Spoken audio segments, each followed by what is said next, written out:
नमस्कार। आज हम एक बहुत ही बुनियादी लेकिन सच कहूं तो सबसे दिलचस्प पहलू पर बात करने वाले हैं। ये पहलू है पोषण। असल में ये वही ईंधन है जो हम सबकी मतलब जीवन की गाड़ी को चलाता है। कभी सोचा है एक पौधा बिना मुंह के कैसे जी लेता है, पर हम नहीं जी सकते। ये जिंदगी के सबसे बड़े सवालों में से एक है और इसका जवाब है पोषण। तो चलिए देखते हैं आज हम क्या क्या कवर करने वाले हैं। सबसे पहले समझेंगे कि पोषण आखिर है क्या। फिर देखेंगे कि जीवन के दो रास्ते कौन से हैं। इसके बाद बात करेंगे स्वपोषण की, यानी जो अपना खाना खुद बनाते हैं। फिर परपोषण मतलब जो दूसरों पर निर्भर हैं। और आखिर में हम परपोषण के भी 3 अलग अलग प्रकारों को जानेंगे। तो ठीक है, शुरू करते हैं। सबसे पहला और सबसे जरूरी सवाल, आखिर ये पोषण है क्या? देखिए, ये सिर्फ खाने की बात नहीं है, ये उससे कहीं ज्यादा गहरी चीज है। तो परिभाषा के हिसाब से देखें, पोषण एक पूरी विधि है, मतलब एक प्रोसेस। ये वो तरीका है जिससे कोई भी जीव, कोई भी ऑर्गेनिज्म पोषक तत्वों को, न्यूट्रिएंट्स को अपने अंदर लेता है और फिर उनका इस्तेमाल करता है। इसे ऐसे समझिए कि जैसे किसी जैविक मशीन को चलाने के लिए फ्यूल डाला जा रहा हो। अच्छा, पर इसकी जरूरत क्यों है? मतलब पोषण इतना जरूरी क्यों है? देखिए, हमें हर काम के लिए, चलने फिरने सोचने तक के लिए लगातार एनर्जी चाहिए। वो कहाँ से आती है? पोषण से। शरीर को बढ़ने के लिए, ग्रोथ के लिए यही चाहिए। और मान लीजिए कोई चोट लग गई तो जो टूटे फूटे टिश्यूज हैं उनकी मरम्मत कौन करेगा? जी हाँ, पोषण। सीधी सी बात है, शरीर के अंदर होने वाली हर एक केमिकल रिएक्शन, जिसे हम मेटाबॉलिक एक्टिविटी कहते हैं, पूरी तरह इसी पर टिकी है। तो अब ये तो साफ हो गया कि पोषण क्या है और क्यों जरूरी है। लेकिन अब सवाल ये उठता है कि क्या सारे जीव, सारे ऑर्गेनिजम्स एक ही तरीके से पोषण लेते हैं? नहीं, बिल्कुल नहीं। कुदरत ने इसके लिए कह सकते हैं 2 बिल्कुल अलग रास्ते बनाए हैं। और ये रहे वो 2 रास्ते। एक तरफ है स्वपोषण यानी ऑटोट्रॉफिक। ये वो हैं जो अपना खाना खुद बनाते हैं। इन्हें हम प्रकृति का प्रोड्यूसर या निर्माता कह सकते हैं, जैसे कि सारे हरे पौधे।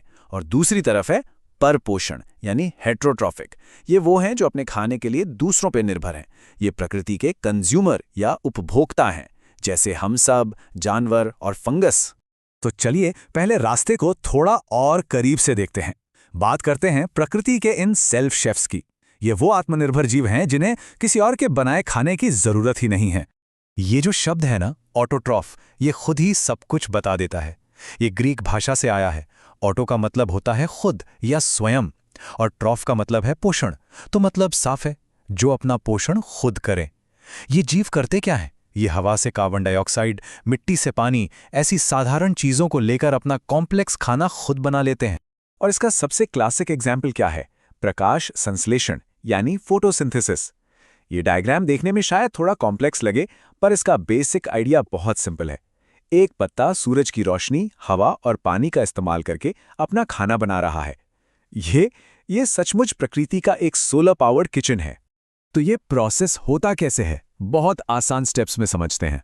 पहला, सूरज की रोशनी, पत्तियों में जो हरा रंग होता है ना, क्लोरोफिल, वो इस एनर्जी को सोख लेता है। दूसरा, हवा से कार्बन डाइऑक्साइड मिल जाती है।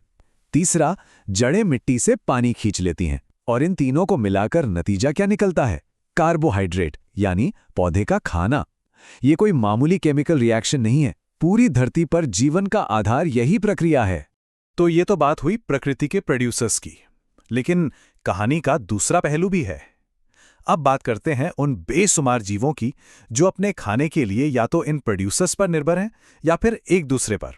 इन्हें हम कहते हैं परपोषी। और ऑटोट्रॉफ की तरह ही हेटेरोट्रॉफ शब्द भी ग्रीक से ही आया है।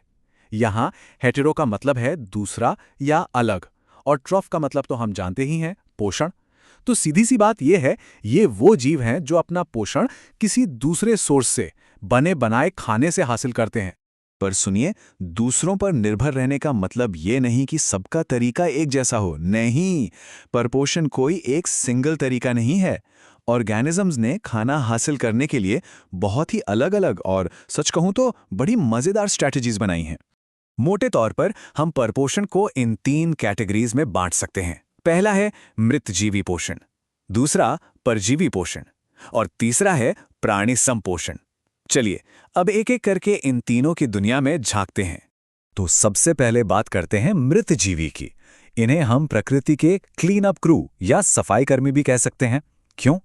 क्योंकि ये अपना खाना मरी हुई और सड़ती गलती चीजों से लेते हैं, जैसे कोई मरा हुआ पौधा या जानवर।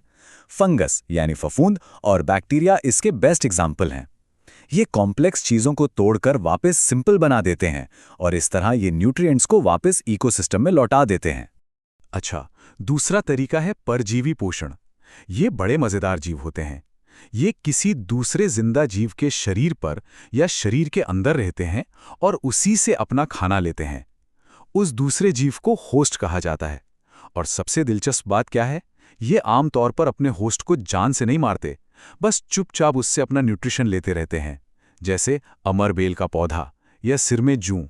और आखिर में आता है प्राणी संपोषण। ये वो तरीका है जो हम सबको सबसे ज्यादा फेमिलियर लगेगा, क्योंकि हम इंसान और ज्यादातर जानवर इसी तरह से पोषण लेते हैं। इसमें होता क्या है, जीव खाने के कॉम्प्लेक्स टुकड़ों को सीधा निगल लेता है और फिर शरीर के अंदर अपने डाइजेस्टिव सिस्टम में उसे छोटे छोटे हिस्सों में तोड़ता है ताकि शरीर उसे एब्जॉर्ब कर सके। एक छोटे से अमीबा से लेकर बड़ी सी वेल तक सब इसी कैटेगरी में आते हैं। तो हमने देखा कि पोषण के कितने अलग अलग लेकिन एक दूसरे से जुड़े हुए तरीके हैं। यह हमें एक बहुत बड़े सवाल पर लाकर खड़ा कर देता है। क्या यह सब सिर्फ एक फूड चेन है, मतलब एक दूसरे को खाने की एक होड़, या फिर ये जीवन को चलाए रखने के लिए प्रकृति का एक बहुत विशाल, एक बहुत कॉम्प्लेक्स और एक अविश्वसनीय सहयोगी नेटवर्क है? इस पर सोचिएगा जरूर।